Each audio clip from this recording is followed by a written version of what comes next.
Ayan, so here is our sample problem number 37. Ayan, so ito yung problem natin. Basahin muna natin. A manometer is attached to a conduit as shown. What is the pressure at A in kPa given the following?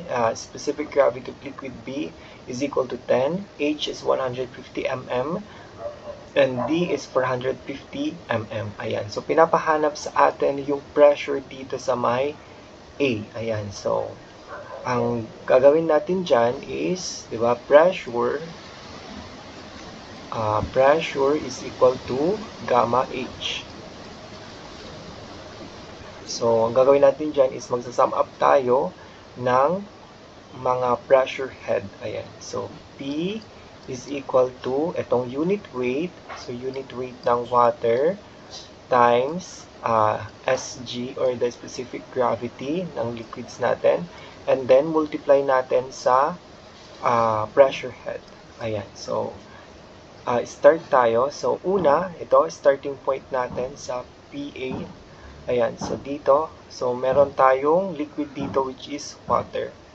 So, yung flow niya is pa ganyan. So, hanggang dyan, pababa. So, di ba, alam natin na ang flow of liquid natin, ayan. So, ang flow, pag flow ng liquid natin is pababa, it must be added. Kapag naman taas, it must be subtracted.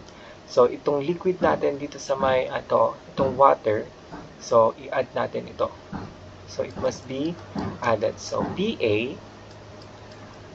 so, palitan lang natin ng kulay. So, let's say blue. So, plus yung water, which is, ito muna.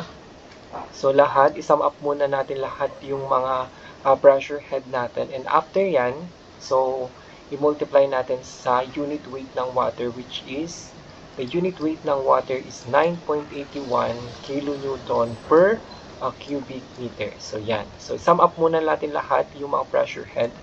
So, water una, so plus specific gravity ng water, which is 1.0 times the pressure head. So, hanggang dito.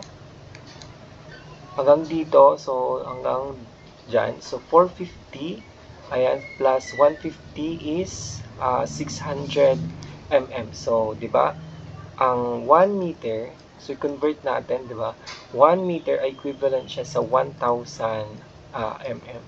So, kapag convert natin yung 600 mm into meter, magiging 0.6 meter siya. And then, next, dito na tayo. So, ito, level lang siya. So, i-neglect na natin yan. So, palitan natin ng kulay, let's say, blue. Ayan, so, dito na tayo. So, hanggang dito, ayan, so, yung flow niya is pataas. Ayan, so, pataas.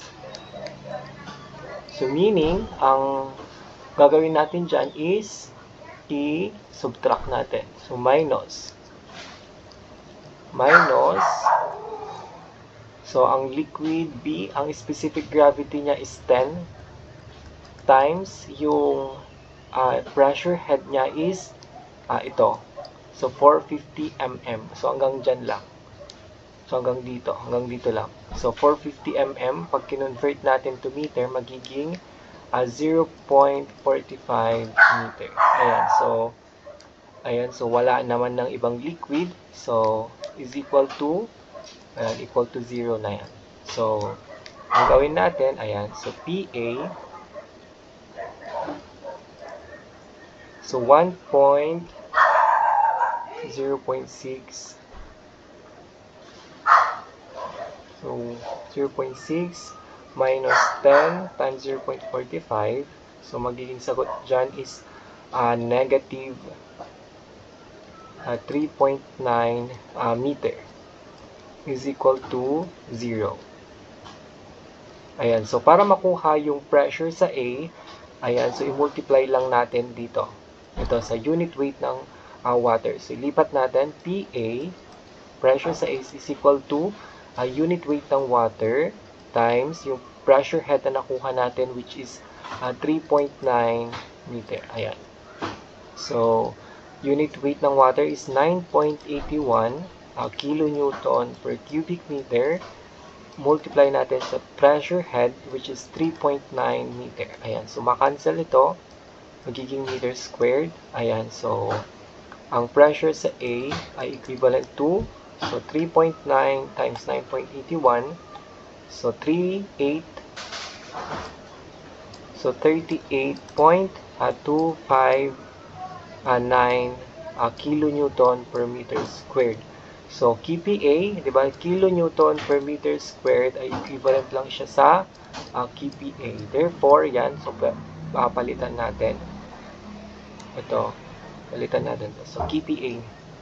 So, KPA or kilopascal yung magiging unit natin. So, yan yung pressure natin dito sa may A. So, yan yung sagot natin for sample problem number 37.